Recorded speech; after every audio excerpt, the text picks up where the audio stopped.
Brian, lovely to see you. Nice to meet you as well. How's DaleCon treating you today? It's treated me very nicely, very nicely. They're looking after us very well. That's good to hear.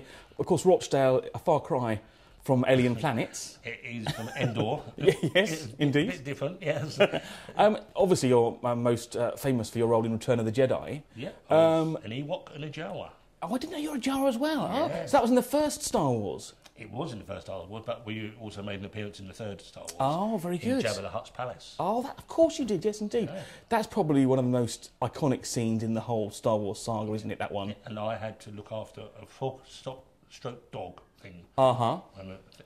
With a chain. And I remember it, Jabba's pet. Yeah. Jabba's pet, yes. Yeah. I remember that one. Yeah. So how did that come about then? How did you end up working for George Lucas? I lived in Hertfordshire, which was just around the corner from where they filmed the interior scenes of the forest and of the Jabba the Hutt's palace.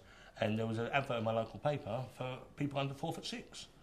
And I plucked up courage, spoke to my parents and said, there's a film advertising for 4'6". No idea what it's about, but I'm quite interested. Phoned them up, got the job straight away, casting tomorrow, go and have your feed cast and everything. And then I was there and it was like, this is Star Wars. This is Return of the Jedi. Well, it wasn't. It was actually Revenge of the Jedi when it first came out. That's right. Of course it was, yes. And all the Star Wars people said, Jedis don't revenge, they return. Ah, I see. So I've actually got a sweatshirt with Revenge of the Jedi on. That must be very rare. Which is very rare, because we didn't realise how rare it was going to be. And a lot of people used them day to day and got holes in them, oil stains and whatever. But I just looked after mine, and it's there somewhere in a safe. I bet there's many collector watching this thinking, gosh, that will be the height of anyone's collection. I used to wear it to the cons, Uh-huh. but I stopped wearing it because 30 years I put on 1 or 2 little pounds, and I just got fed up with people saying, how much? I bet. I heard of somebody sell theirs and they put their child through college. Really? On the money they Goodness gracious, what an amazing thing.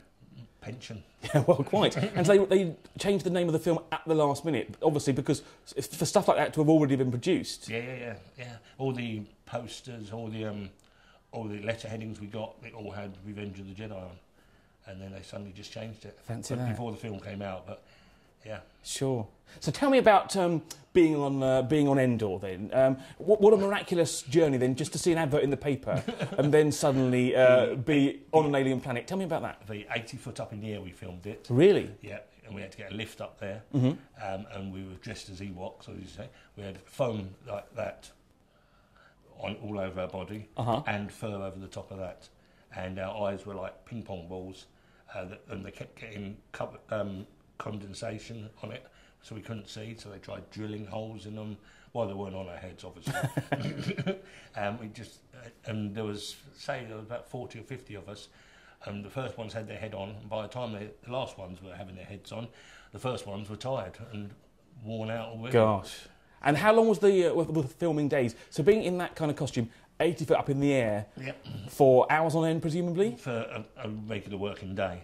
Gosh. And we had pyjamas on underneath, and they got us to do exercises to warm up just before we went into our costumes. And it was just like, why do we need to warm up once we wear them? They're blooming warm. I bet. And tell me about the jar being a jar as well. Preferable, a bit cooler maybe? Yeah, the Jawas were much better. The only trouble is my story about the Jawas, there was a scene that's cut because myself and my friend Andy, we were both Jawas, and we had to run across the beams when Mark Hamill gets dropped into the pit. He then, in the film, the original film, he jumps up and grabs hold of the bars. And me and my friend Andy, we had to run across the bars and thump his hands with our guns. Oh, okay. But every time we tried to go, we were looking like this, and every time we were running across, one of us falls through the hole. Just one leg falls straight through the hole, and you hear, cut. Oh, and really? Like, you all right, Andy? Yeah, it was me.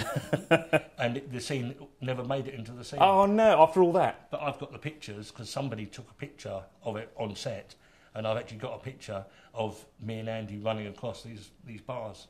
But it was actually never in the film at all. Fancy that. And where was that filmed? Because that looks like a very glamorous location. Oh, it was very glamorous. Pinewood Studios. Oh, really? Elstree Studios. It's not exteriors at all? The exteriors were done in America, the forests, but that was all American dwarves. Oh, I see. A set of English dwarves and a set of American dwarves. The illusion of film. I know. Well, and I'm ruining it all for everybody. and talking of Elstree Studios, actually, I went there not long ago, and there's a poster on the wall which says Revenge of the Jedi as well. Really? And the lady in the canteen said exactly what you're saying, said what she gets asked most of all is, how much for that poster? How much for that poster? Really? Ooh. So, yeah, obviously very, very rare. Yeah. Talking of glamorous locations like alien planets, I know you've got to get out and see our crowds here. Yep. So lovely to see you. Thanks, Brian. Nice to meet you, Martin. Thanks very much. You take it easy. You too. Cheers.